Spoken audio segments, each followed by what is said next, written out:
I know what the episode number of this episode is, finally.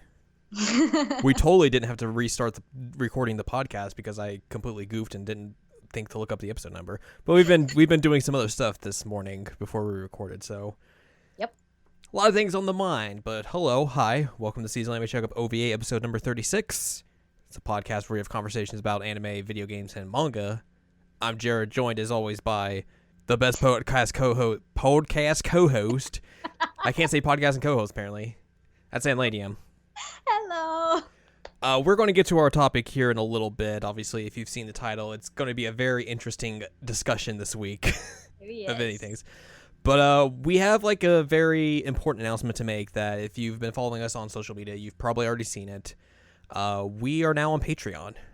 We made the decision to go there mostly just because we want a way to make this podcast viable for us and for you guys as well, for the listeners. So patreon.com/SACOVA, SACOVA, SACOVA.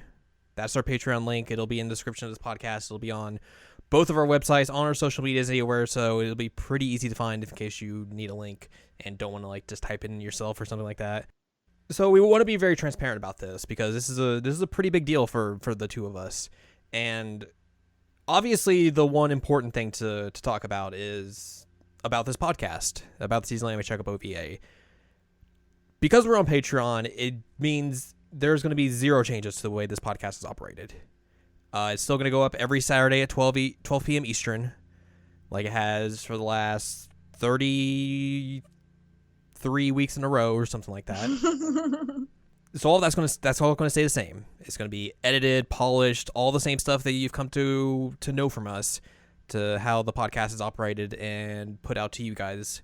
The things that you're going to get if you support us on Patreon is basically like, we will put up the podcast pretty much immediately after we record it. I'll splice together both audio files and just kind of throw that up there on Patreon. So you'll get an unedited, unfinished version of the podcast early if you want to kind of like learn about what we're talking about this week, or just so you know want to listen to it early. So that'll include like you're gonna get cussing in it, which obviously this podcast doesn't really have because I edit all that stuff out. It's obviously going to be in an unfinished state, like we talked about. So that's going to be like, you know, there's going to probably be some like weird, maybe audio hiccups in there, more lengthy pauses in between discussion points sometimes, because that's just the nature of how podcast recording can go if you don't edit them in a reasonable manner. And it's like I said, it's not going to be completely finished. So if you want that, like that's going to be fine. That'll go up basically Tuesday or Wednesday or whenever we decide to record a podcast. You'll get that up on Patreon. And that's for basically everyone. So if you donate $1 or you give $1, I was trying to find a good word for that. You get all that stuff. You get the exclusive unedited Patreon feed of the podcast, and you'll also be able to know like what we're doing this week. We'll tell you on Patreon exclusively early, like, hey, we're doing this topic this week. Yep. And pretty much I feel like that's like the ground floor of like what the dollar reward tier, the minimum dollar amount, gets you. We have another reward tier. It's a $5 reward tier, and obviously you can pledge whatever you want. We're not saying, hey, you should pledge this or this, but we have two reward tiers as of this moment. The $5 one will give you access to basically, hey, we will throw polls every now and then, be like, hey, you know, we're kind of not finding a good way, or we don't have a good idea of what to do this week. We'll throw it out to you guys and be like, hey, you know, what do you want to hear from us? What do you want us to talk about this week? And also you will get exclusive access to our topic list that we've kind of hinted at every now and then, which is our Google Doc of like, hey, this is the ideas that we kind of want to talk about eventually. And you can be like, we'll post that up pretty much every month for Patreons, and you can add to that. You can give suggestions. You're not going to be able to add to it specifically. You're not going to have like access to editing it.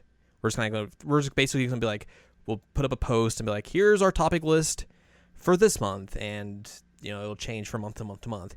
And basically you can comment and be like, hey, you guys should do an episode about this subject or this subject. And we'll take those into consideration and add them to the topic list. And also if we do Q&As, those will be exclusive to the $5 tier as well.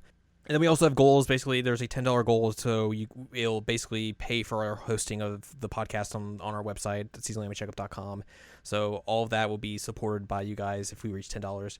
There's a $30 goal, which will give basically a Patreon exclusive podcast where we will do an episode by episode recap.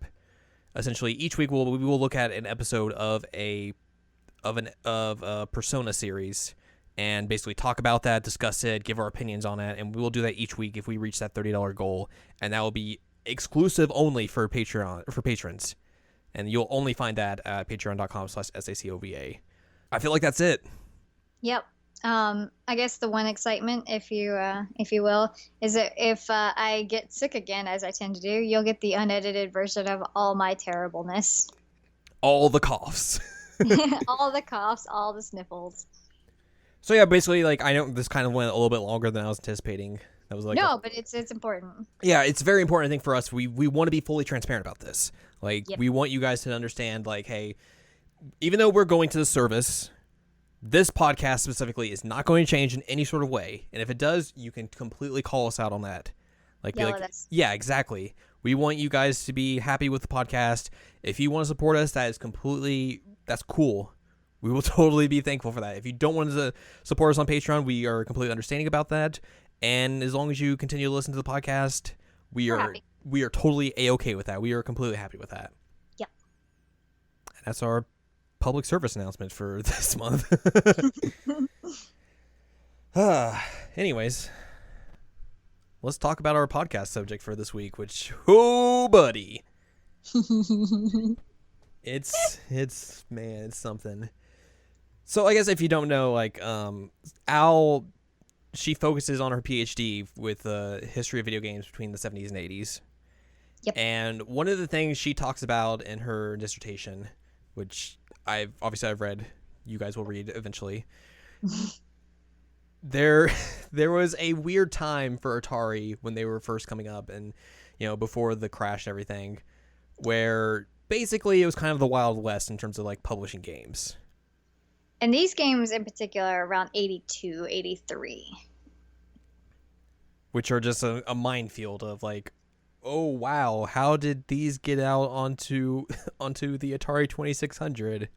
It's chaos. It's chaos. I mean, like you said, it was like the Wild West because anybody could develop whatever they wanted, and there was no lock on the system, and it was pretty much a nightmare in terms of PR for Atari.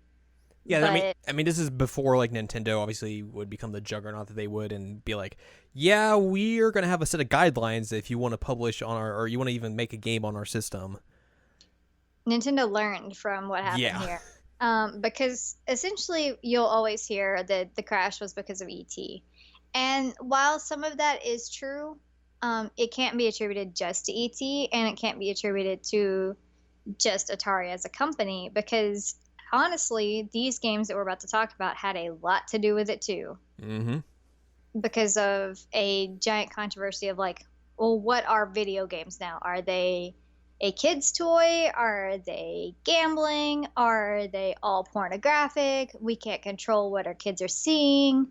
So it just became, like I said, a PR nightmare, and it was a giant reason for the crash. Again, not the sole reason, because you can't attribute it to one single thing. That's disingenuous. Right. So yeah, we're talking about Atari porn games. We are the X-rated games of the Atari 2600. The one episode where I will be I will have to very much take a look and be like, do I put the explicit tag on this episode? I guess it depends on how we describe them. Yeah, it's true. So yeah, it's like these games are very, very weird. They are. I've read several quotes from the guys who were in charge of these. I don't even want to say the developers, because that's not necessarily the case. But they had this idea when they were making these X-rated games that they would be party games. That you would go to a party, obviously as an adult, and you would play these games with your friends, get some laughs out of it, and that would be it. The idea that they had was not necessarily for this to be like fat bait. It wasn't supposed to be like a really highly sexualized thing. But you're also marketing the games as Swedish erotica, and for adults only and that kind of thing, which is accurate. They are for adults only. But it's kind of a mixed message in the sense that, like, are they party games or are they actual pornos? Yeah, it gives basically the public like this preconceived notion that like, oh, anytime you see that sort of like labeling on something, like chances are it's going to be like pornographic in some form. Right. And also it is worth mentioning that most of these companies that were making the X-rated games in 82, 83 were actually subsidiaries of already existing pornographic film companies.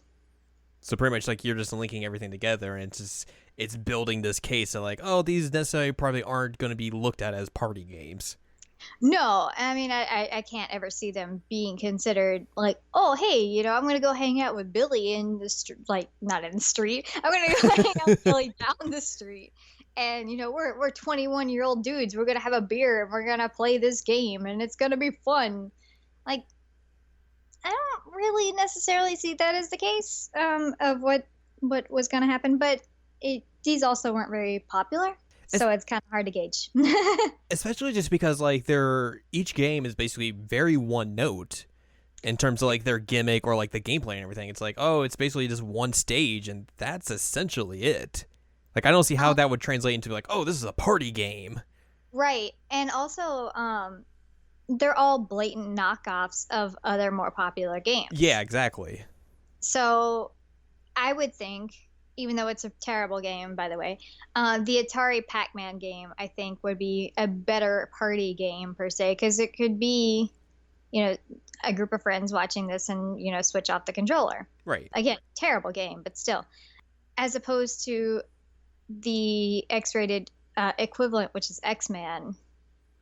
And it's like, okay, which one of these is better? And there's an argument by the guys who are in charge of the companies that these were made for both men and women, and we'll get into it a little bit more, that each side had a game.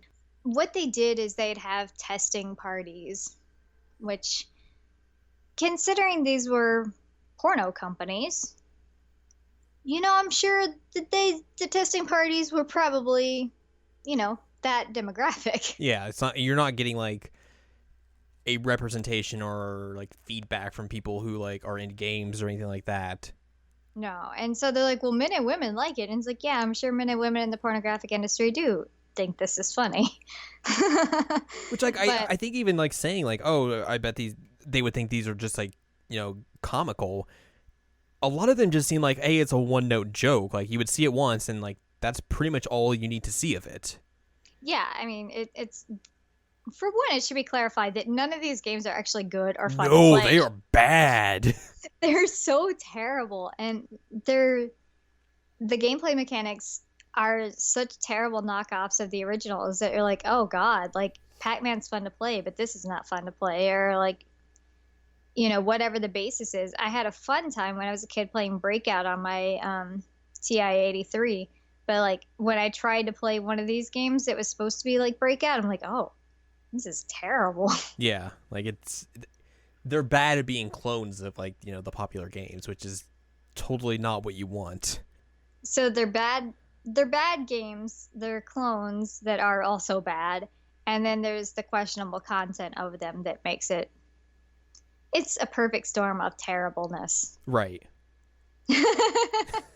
Also, I do want to mention that before we get into the depths of the horribleness that is these games, part of the issue, I know I've already kind of hinted at it, is that like mother groups, like groups of moms who were concerned about the future of their children, and also feminist groups were protesting these games and these companies because they felt like it was so problematic.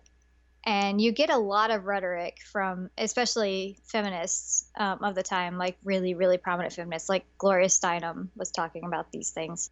And it's a huge, huge deal that there was a lot of pushback for these games that were not very financially viable and were not very popular. I mean, it brought a lot more attention to these games than ever they should have deserved. Yeah, because like these games are not necessarily going to like be out on your typical store shelves per se, or were they? Because I No. went, yeah, I would think it would be like like how today is, where if if somehow a game gets rated adults only, like basically every major chain has basically said like, oh, we will not sell that in our stores. Yeah, and a lot of game purchasing at the time was like through like mail order. Right. So it wasn't really like you go down to your local game store and you buy this game because that's not really how it was.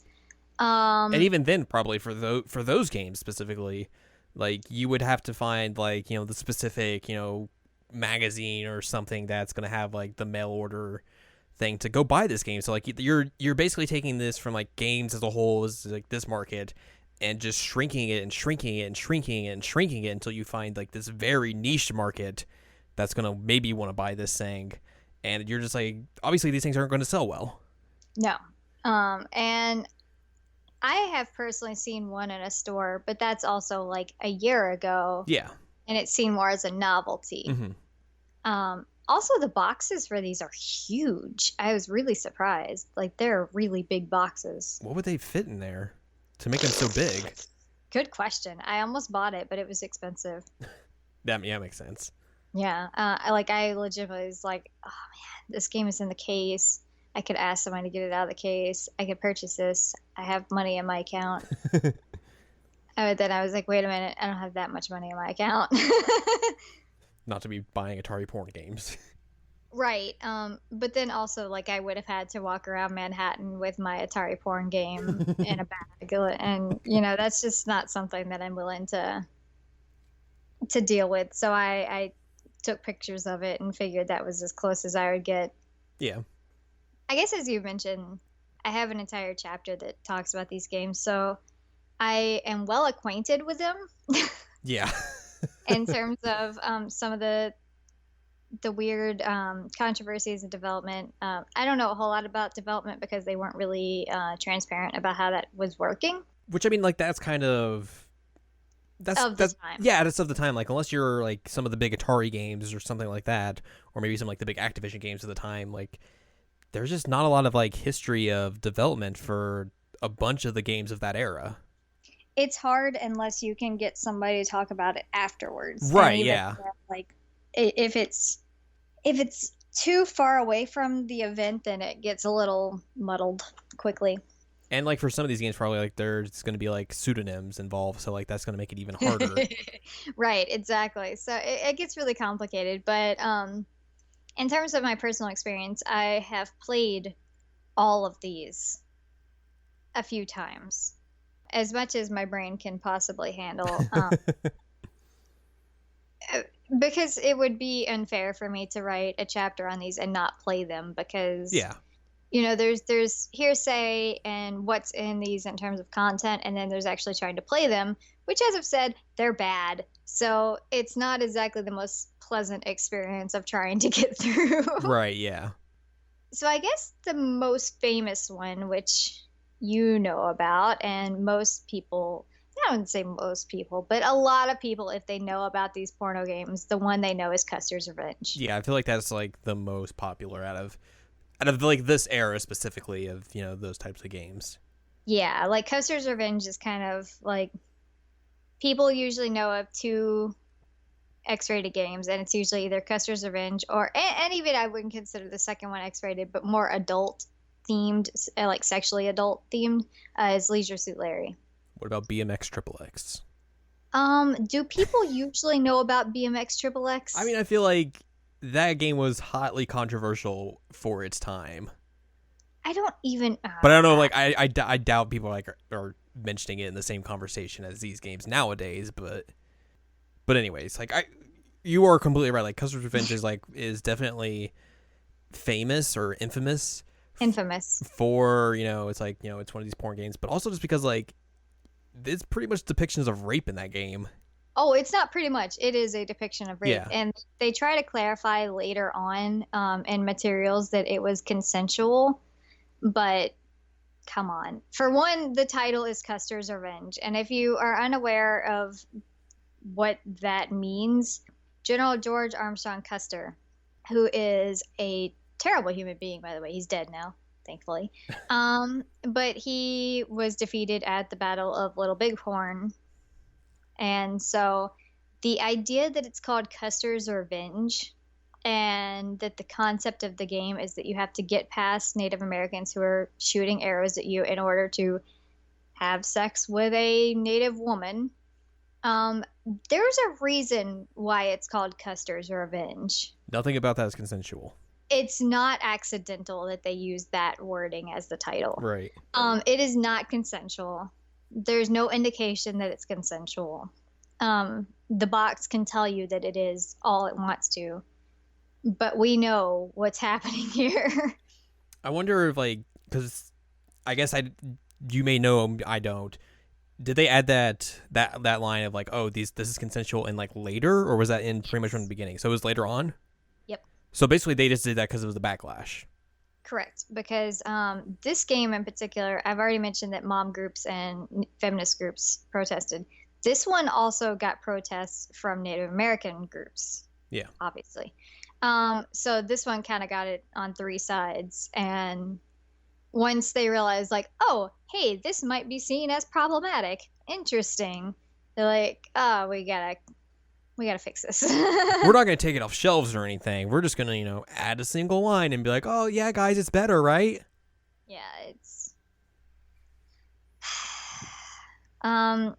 So Custer's Revenge, again, is extremely problematic in terms of content, but the actual gameplay, you're playing as supposedly Custer. But he's a naked dude in a cowboy hat and a bandana and boots and has this ridiculously long penis for no reason. Like, it's huge. And your goal is to get from left to right to meet with a Native American woman who is so ridiculously proportioned that it looks uncomfortable. And if you get hit by an arrow, you lose your erection completely. Just like real life. Right. And so the objective of the game is to get from left to right to rape the Native American woman. And as you do that, you get points. As I mentioned, very problematic. Can't imagine why people would want to protest this game. Yeah, I can't either. Apparently it was $49.95, in case you need to know the price tag Good on Lord. this originally. Also, I just read this. It says the game's literature stated, if the kids catch you and should ask, tell them the Custer and the maiden are just dancing. Well, I mean, like, to play devil's advocate, you could kind of get away with saying that with the way those graphics looked, but right. even then, like, that's still very bad. Yeah, it's really, really bad. It's not a good game. And again, this is a really, really famous game, but it only sold about, I think it was 80,000. Which even for that time, like, that's still, I think, that's a lot of copies. It was a lot. For, like, a niche game, especially. It's the most popular of all of them. And as I mentioned, they have retconned it, so to say, that it was consensual, that she was a willing participant. It was not a good idea. No. But that's essentially what launched Mystique, which is the company who made a lot of these games, into notoriety. And they continued to make several games until they were bought out. Again, Mystique was a subsidiary of a porno company, and these were all sold under like an adults-only Swedish erotica banner. Yeah, it was bad. Really, really bad. Moral of the story, it was bad. So the one that I almost bought was also a Mystique game. And it's called Beat 'em and Eat 'em, which, as you can tell from the title, is going to be terrible and gross.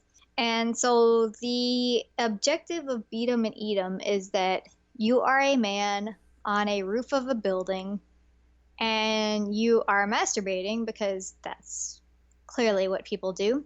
And after you go, if you will, you have two women at the bottom that are supposed to catch it.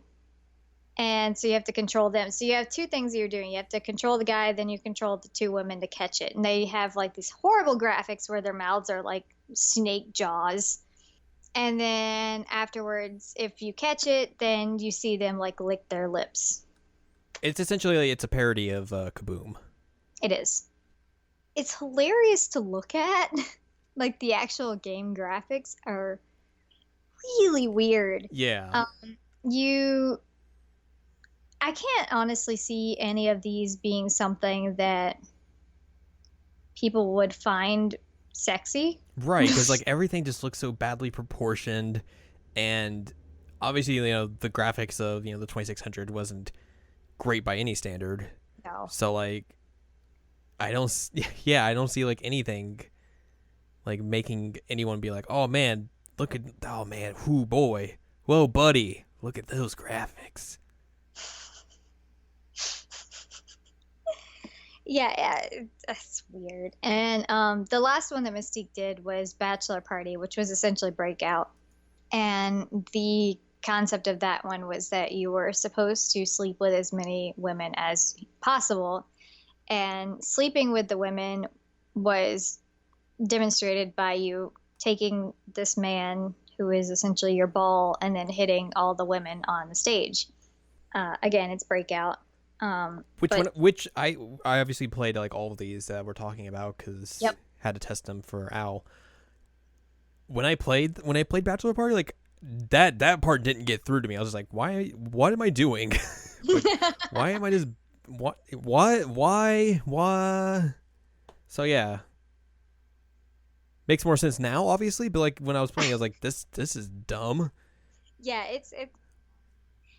I mean, it's kind of a problem with most Atari games, but particularly with these. Custer's Revenge makes sense, although, again, they will argue that it was consensual. It was not. But the plot lines of these other ones are, like, suspect at best. Yeah. Because I don't really understand how, like, they decided that Bachelor Party was going to be like, oh hey, if we run this man into several women, that constitutes him sleeping with them for his bachelor party. Like, who comes up with that concept? You gotta use a lot of imagination, obviously. I mean, I guess so. And I have a quote in my dissertation that it was from from one of the guys who ran Mystique. And his reasoning behind this was that, and actually it's an interesting thing that I want to talk about here, is he's saying that like adults don't want to play with rocket ships. And that's really, really, really similar to the developer for Pac-Man and his reasoning for why he made Pac-Man. Mm-hmm. He said almost the exact same thing, that he didn't think everybody wanted to like shoot aliens and be in space and that kind of thing. It's like, hey, these two have met at the same fork in the road, but go the complete opposite direction. Right. It's just fascinating to me that like one of the most popular games of all time versus these games, and it's the same logic. Right. But I think one had a way more like bandwagon-y financial reason. Yeah, exactly.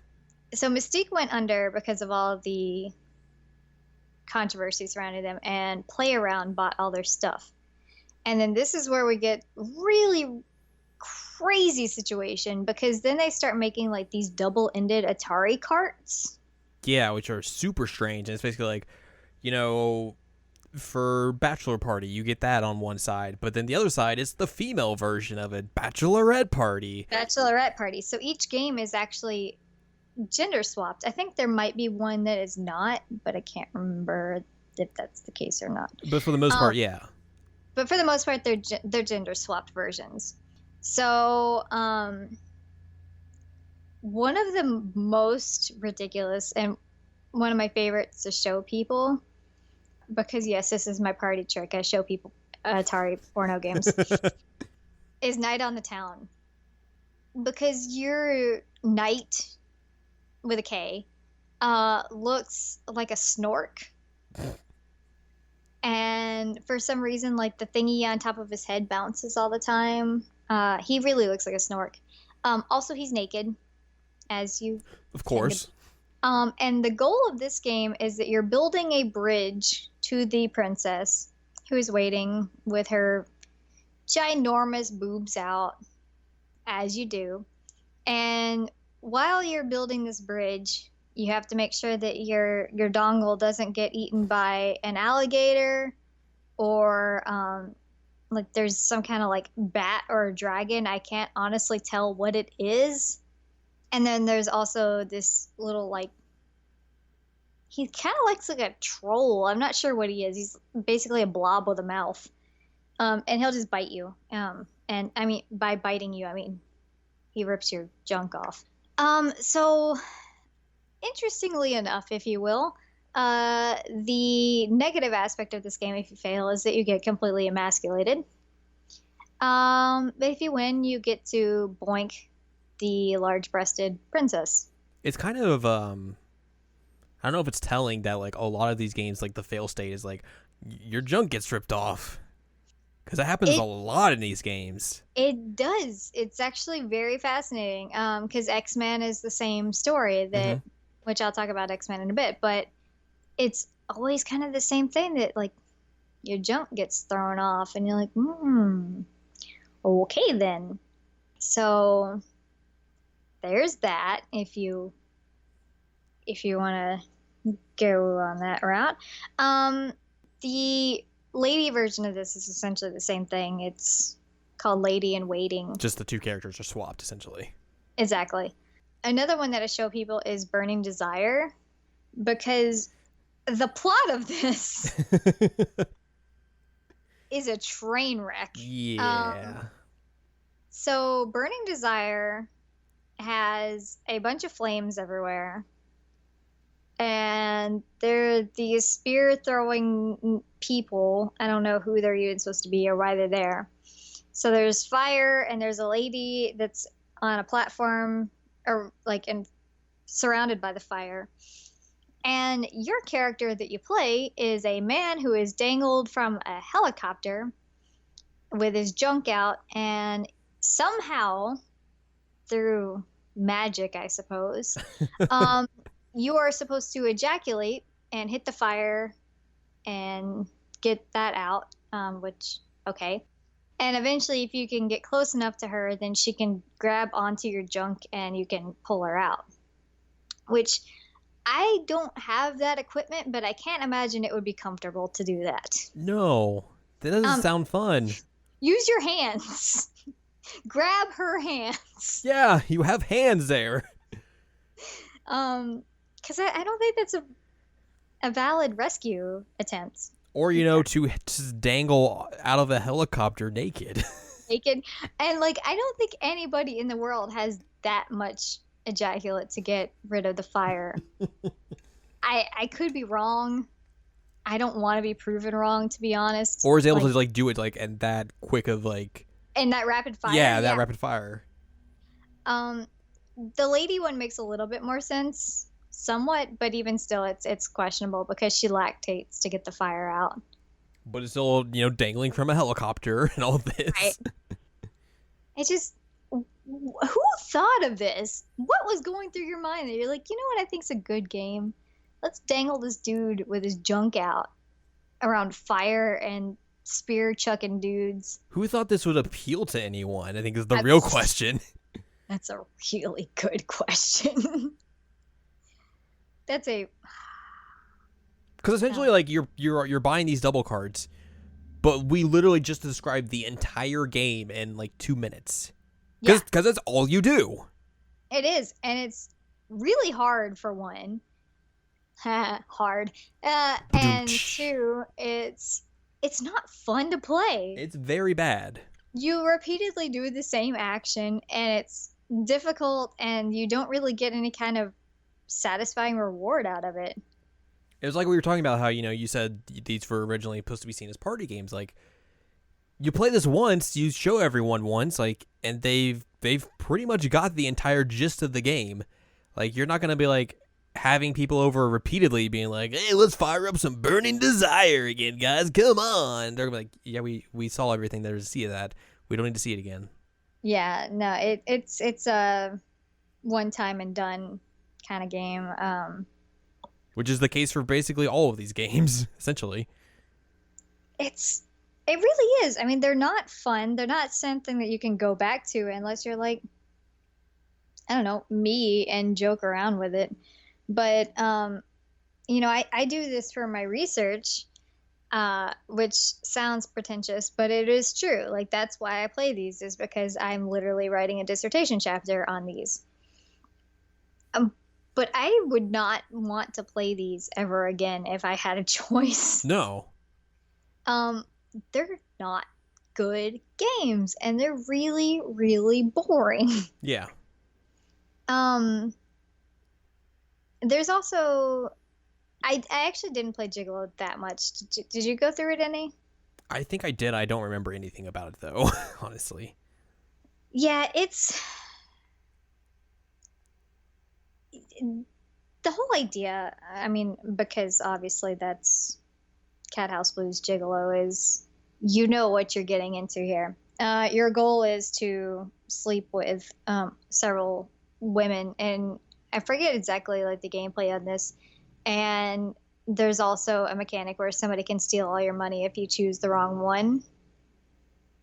And if you're playing the lady side of it, obviously you're a prostitute as opposed to a gigolo. But again, super boring. Super boring. And nothing about these looks good. Nothing about them plays good.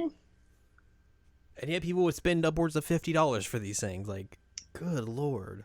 Yeah, I just can't understand that logic. And, I know there's the sense of novelty behind them, but. And probably, like, like these are the first of their kind, so people are curious in that aspect. And I mean, eventually you do get. I don't want to say like spiritual sequels because that's not the right word, but you get things like real companies like Sierra, who ended up making some pretty good games. They made a game that was called Soft Porn Adventure. And Soft Porn Adventure was essentially like a text-based game where you ran around and tried to sleep with as many people without getting STDs or killed. Which automatically is like, even from that premise, is more gameplay than any of these. Oh, yeah. I mean, the fact that it's text-based probably helps a lot because text-based games in the 80s were quite vivid, actually, because Right. you're having to create your own story behind it, essentially. The genesis of the adventure genre in video games, yeah. Yeah, exactly. And so you have a little bit more detail in there. And soft porn adventure is problematic in its own way since the advertisement for it in the box art has, I'm blanking on her name. Williams is her last name. Anyway, she's one of the primary developers for Sierra at the time. She's also the co-owner, Roberta. She's also the co-owner of Sierra with her husband Ken. So it's Ken and Roberta Williams. And the box art / advertisement for Soft Porn Adventure had Roberta in a hot tub topless. So it's like you have like a really important developer / writer / artist in your company, and you're like, well, let's just put her in this thing naked. So it's problematic in its own way, but which means like even like that sort of advertising was just how game companies were showing their games off to people. I mean, like you talk about this, obviously, about these sort of things, like the way some of Atari's advertisements was very, sexist and misogynistic and those types of ways. Yeah. One difference though is that a lot of the really, really sexist ones from the Atari coin-op division were vetoed at the end. Mm-hmm. So they never actually went out. Some of them did, but the really, really bad ones were vetoed, thankfully. Yeah. But still, the fact that they were filmed and put out there and the ideas, it's really, really problematic. But they're not as blatantly offensive as these games. they're still not great, but these games are just like, they're not good. They're not pretending to be good. They're a cash grab with sex. Yeah. I speaking of cash grab, I do want to talk about X-Men because it's actually my favorite of all the porno games. Not because it's a good game. Because it's not. It's not. Um, Worth mentioning, X-Men was developed by a man named H.K. Poon. God. I cannot find out if that is his real name. I cannot find out any information about H.K. Poon, but his name is H.K. Poon. That's how he's credited, and that's hilarious. What a name. Yeah. So X-Man, it has two elements of gameplay. And first off, the box art is insane. It's got like this Farrah Fawcett busty lady and like garter belt. And then it has this guy in the background and he's just like holding his junk and he's so excited. And there's teeth and scissors and crabs around him. It's very weird. It is. So the gameplay of X-Men is essentially like a Pac-Man style. You have like a labyrinth that you're having to get through, but you have to get through without hitting, again, teeth, a little like fake teeth, scissors, and crabs. Because they'll cut your junk off. They will cut your junk off. Although I wonder if the crabs are indicative of something else, but still, they will cut your junk off in this game. It's weird, but it gets weirder, which is not something you would ever think you could say when you're talking about a game where you go into a labyrinth and there are teeth, scissors, and crabs trying to rip your junk off. But guess what? X-Men does it. Because when you get to the center of the labyrinth, you then get a rhythm mini game. Did you get to play this? I don't think I did. Okay. So if you get to the center, you end up with a very strangely colored lady. She's like purple. And what you're supposed to do is hit the buttons. You're supposed to hit the buttons and the joystick in time. And you're essentially keeping a rhythm of intercourse. And the goal is to bring both you and her to orgasm. One of the quotes that I remember from the development of X-Men was one of the test parties for it. Essentially, that was the women's favorite part because they're like, oh, yeah, finally I can make sure that I get an orgasm. Wow. Which was like, wow, okay. But also telling that was their favorite part was not the labyrinth part, but the rhythm game part. Yeah. But it's actually extremely hard to get the rhythm down. I don't think I've ever actually done it. It's fascinating how like this game in particular like has essentially way more gameplay elements to it than compared to any of the other ones, but also like is it possible this is the first like one of the first iterations of like a rhythm game? I've wondered that because it's weird. This one is actually the most innovative of all of them. It's still terrible, but it's innovative. But I really have wondered that because this was released in '83. Yeah. And I really can't think of a game before that you have to hit a specific rhythm with a control in order to make something good happen in the game. If it's not the first, it's one of the first. Yeah, which that's the craziest part about it. Oh, it is. Because you're sitting there like, oh, God. These rhythm games that I really enjoy. They have this genesis from this. Maybe, yeah. Wow.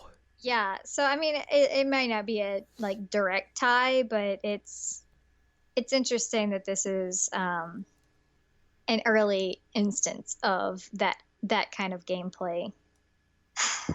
I know that this game in particular actually did have more advertising than most. Mm-hmm. And I know that Playboy didn't really advertise these that much, but now I know that Hustler did. which is worth knowing.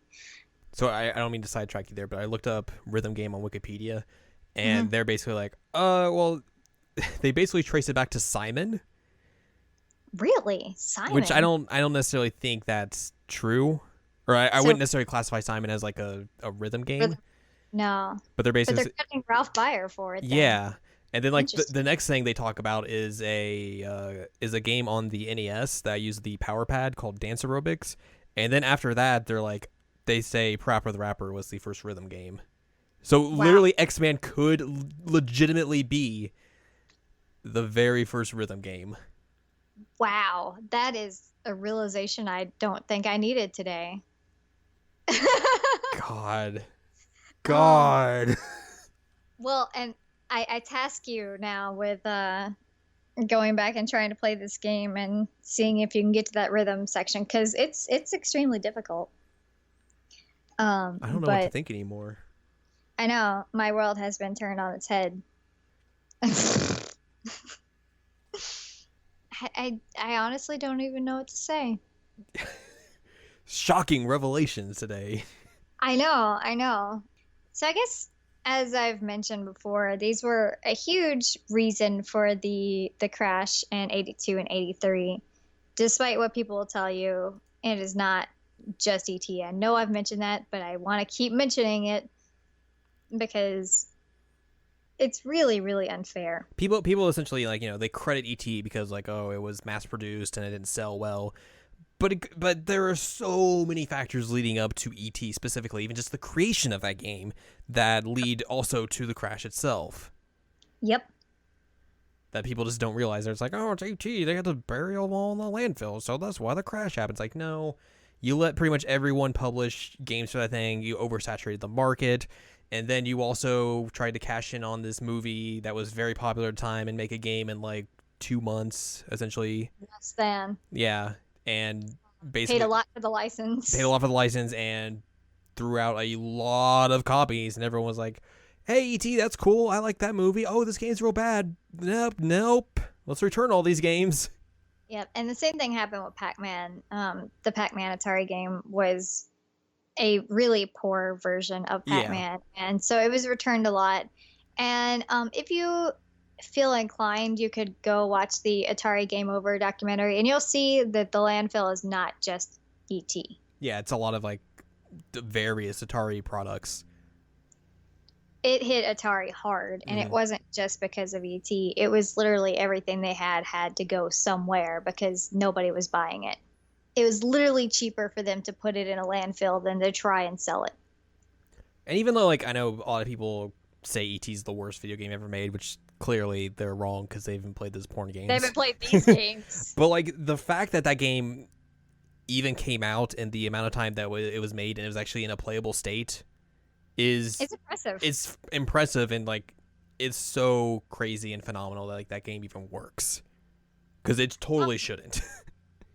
And it's developed by a guy who is actually like a legitimate developer. I think he did Yars. Is that correct? He was like one of the guys at Atari at the time, like one of like the top developers. So it's it's whatever, but there's a lot of stuff that led to the crash, and now you know that these are part of that. Yep. And now you know the history of rhythm games. Oh my god, I hate everything. God, yeah. Yep. Moral of the story, everything comes from porn. I mean, it's not too inaccurate. I mean, porn does kind of help drive technology. Yeah. Beta will tell you that. HD DVD will tell you that. HDTV, HDTV. HDTV, yep. HD DVD will also tell you that Mhm. that the porn industry is a big industry, and where they throw their money is significant. Yeah, it's where like so formats will go. Yeah, there is a lot of innovation that comes from the industry, but I don't think these instances are typically that, except for maybe X-Men, which we have now had this horrible revelation on. Yeah, because like none of these games really like led to like a big monumental shift in the industry to like create a bunch of porn games. It was like they happened exact opposite. Yeah, they happened in this era for a little bit, and then they've basically kind of been sprinkled here and there throughout, the rest of the history of video games. Like, obviously, I feel like they're more prominent. Earlier, BMX XX. BMX Triple X, Yeah. that's a train wreck.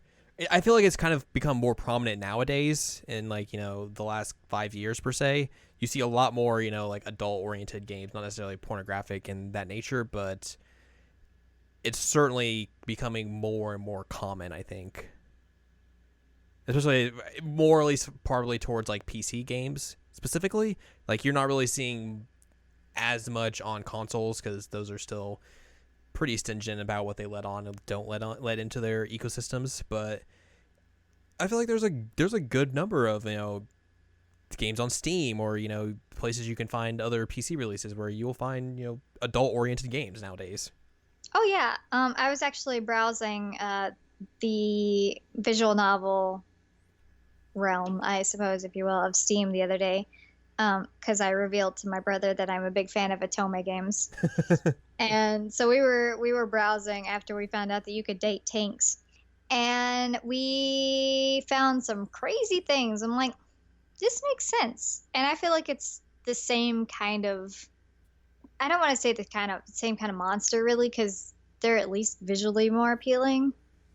But it's the same kind of deal, that they're very niche, that they're not for mainstream people who play video games. And it's always going to be controversial no matter what.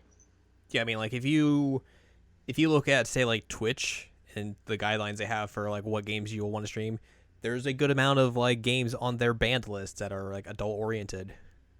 Yeah. And I remember it being a pretty big news bit around like the release of Mass Effect, that like rape play was suddenly on everybody's radar.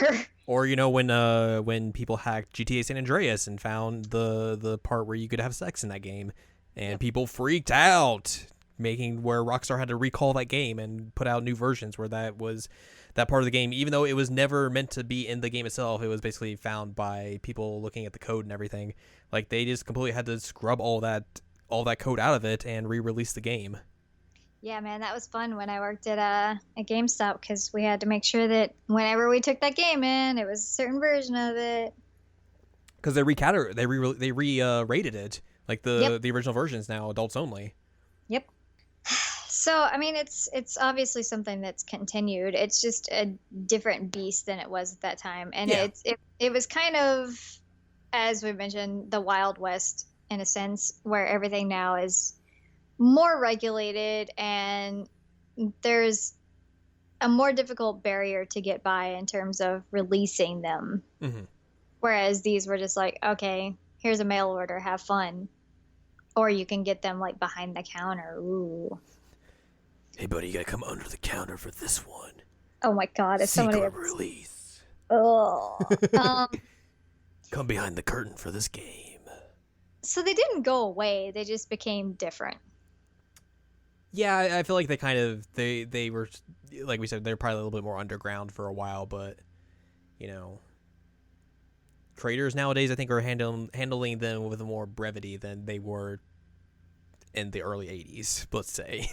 Yes. And while you do every once in a while get the outrage at San Andreas and Rayplay and that kind of thing, and even Mass Effect, which like Mass Effect had a butt in it. How dare they? How dare you have a butt? I remember like the joke is like Mass Erect instead of Mass Effect. I don't even know where I was going with this, but you do sometimes get like controversy in mainstream media through these games, but not nearly to the extent of the types of protests you were getting with these games. And you were getting people that were arguing that this was a way that children and also just regular people were becoming desensitized to rape. Mm-hmm. And you don't see that as much with like Grand Theft Auto. You just see like, oh no, my poor innocent little Tommy who is 10 years old, who shouldn't be playing Grand Theft Auto in the first place. But I don't care, so I'm going to let him play anyways. Ha ha ha. He might somehow find the way to hack into this code and see a sex scene. He's going to press all these buttons and oh no, sex. Right. Because little Tommy's an idiot, apparently. But um, he comes from his mother and his father, who are both idiots, and letting him play Grand Theft Auto Man, when get dunked on, he's. little Tommy. I know, little Tommy's the worst. Um, you will not believe how many little Tommies I dealt with when it Oh, came yeah. to. I have an irrational or very rational, if you will, hatred for those kinds of parents. Yeah, I feel you. But it didn't have the same national attention. New York Times was writing articles about the protests about Custer's revenge, and I mean that's a huge, huge deal. Yeah. So there's a legacy there, but it's also a pretty largely forgotten legacy. Yeah. And it's just a fascinating story as well, just how that's involved with, the genesis of the history of video games, essentially. Yeah, I mean in my opinion, as somebody who writes about this, it's something that cannot be separated from the whole story of the beginning of the video game industry. Yeah. And that in and of itself is amazing, that you can't separate the formation of the industry as a whole and also its downfall, essentially, with porno games. Yeah. It's not something you'd expect. No. So, that's mainly why we decided that this was an interesting topic for us to discuss. It's a huge, huge part of early video gaming and what the industry was. And most people don't really know about them. Mm-hmm. Even if they do, it's like they know Custer's Revenge, and that's basically it. Right. Like, I think when we first started hanging out or talking or whatever you want to consider it, you probably knew about Custer's Revenge, but I don't think you knew about the rest of these, did you? I knew about Beat 'em and Eat 'em, Mm-hmm. but I think outside of those two, I didn't really know any of the rest of them. And now you've had to play them because I'm Yep. a terrible friend. I'm like, oh god, these are bad games. Mm-hmm. I remember getting text messages from you. It was just like, these suck. I'm like, yep, welcome to my life. This is what comes with our friendship. Do you have anything else you want to say about these, or should we just wrap up? No, I've got nothing else. Well, this has been a fun, informative podcast where... yeah. We're mostly adults. We're mostly adults. An adult subject, and, I bet a lot of you out there have learned some new things about video games and their I know history. that we have, and I'm going to have to go rethink my life. Yeah. Anyways, for more information from us, you can go to seasonalcheckup.com or sac.cool for past episodes of this very podcast, columns, all that sort of stuff. My Persona 2 column should be up by this point, because I was going to do it last weekend, but just got real busy with other stuff. But should be able to do it sometime this week and have that up by the time this episode goes up. Like I said, like we talked about in the earlier part of the show, patreon.com/SACOVA is where you can support us if you'd like. We're also on Twitter, twitter.com/animecheckup. It's a good place to get a hold of us and chat with us about whatever you want to chat with us about. Also, Ann Ladyem, it's on the internet as well at annladyem.com. You can go there and read all her columns and reviews and all that fun stuff. Next week, we have an idea, but it just depends on stuff. It depends on stuff. Yeah. I still go back to school next week, so that's going to be that shouldn't hamper any like recording or anything like that. Just stress and anxiety. Yeah. Yeah. And I'm getting ready to go back and teach my own class, so that's going to be fun. Yay! Hopefully my students see this and they're like, huh, my professor is doing this podcast on this. That's fascinating. That's your introduction to them. I know. What a weird professor I'm going to be. The best professor, let's be real. Thank you. So yeah, tune in next week. We will be back with more fun stuff, and maybe you will learn a new thing about the history of video games. Maybe.